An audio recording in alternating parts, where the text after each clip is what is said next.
Namo Adidafa, good morning. Thank you for joining me for our daily practice check-in. Listen, listen, listen. This beautiful sound calls us back to our true home.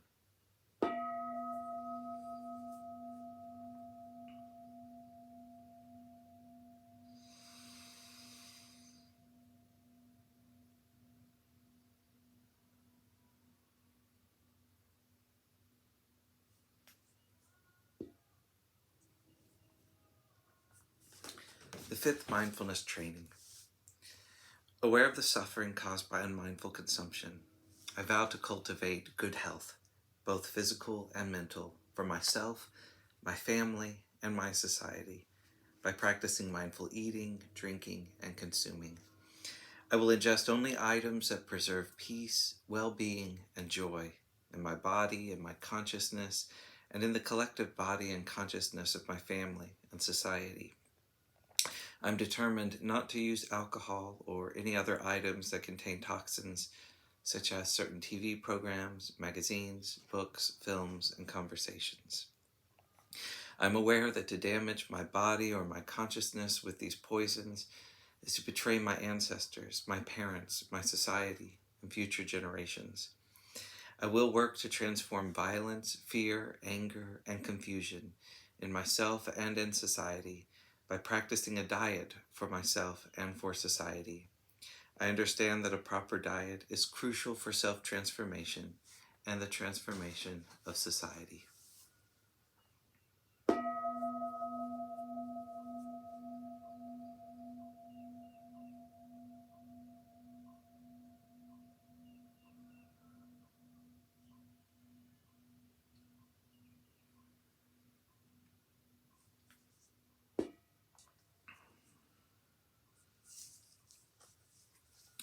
Our Dharma lesson today is on conditional causality by Ajahn Thiradhammo from Working with the Five Hindrances.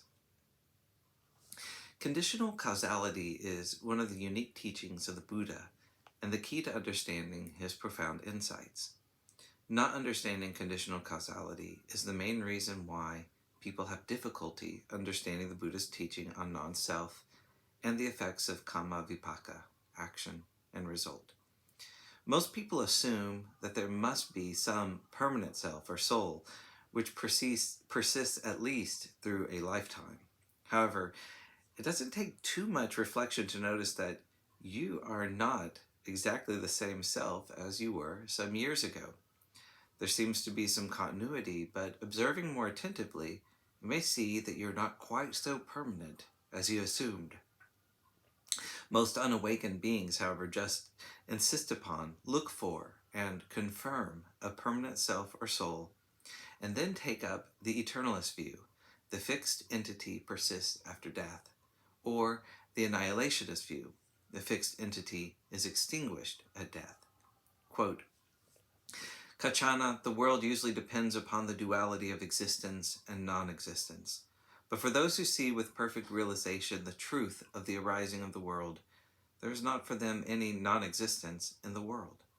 And for those who see with perfect realization the truth of the passing away of the world, there is not for them any existence in the world. Kachana, this world is mostly blinded by attachment, grasping, and adherence. But those who do not obtain or take hold of that attachment and grasping, that obstinacy, adherence, and latent tendency, do not take a stand upon myself. They have no doubt or uncertainty that what arises is only dukkha arising. What ceases is only dukkha ceasing, and their knowledge is independent of others. In this way, Kachana, there is right view. All exists is one extreme. All does not exist is the second extreme. Not going to either extreme, the Tathagata expounds a teaching in the middle. With ignorance as condition, formative processes come to be. With formative processes as condition, consciousness.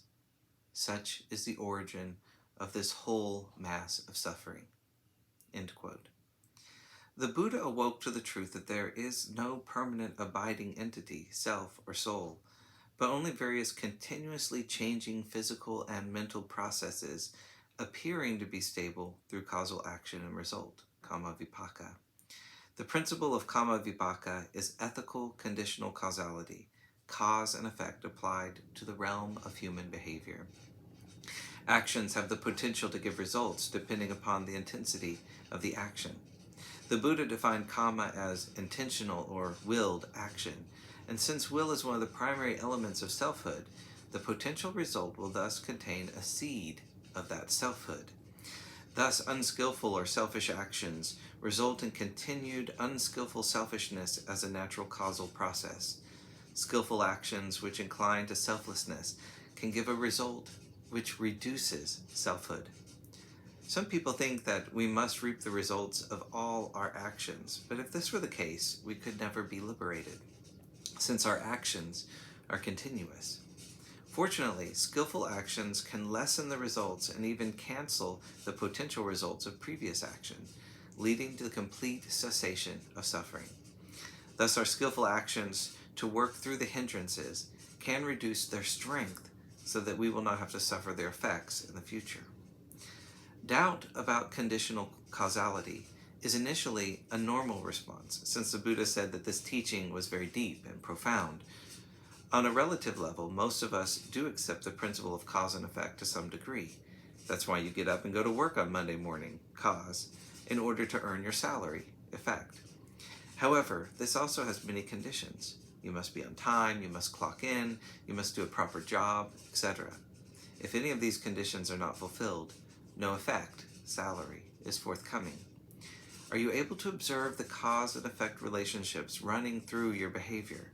Perhaps you can observe some general principles, but it's often hard to see all the direct causal relations.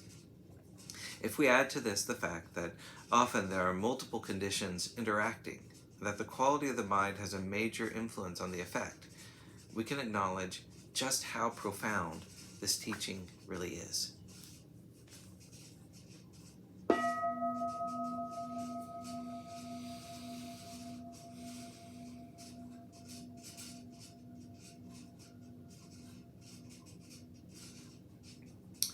May all beings be well. May all beings be happy. May all beings be peaceful. Sadhu, sadhu, sadhu. Thank you for joining me this morning.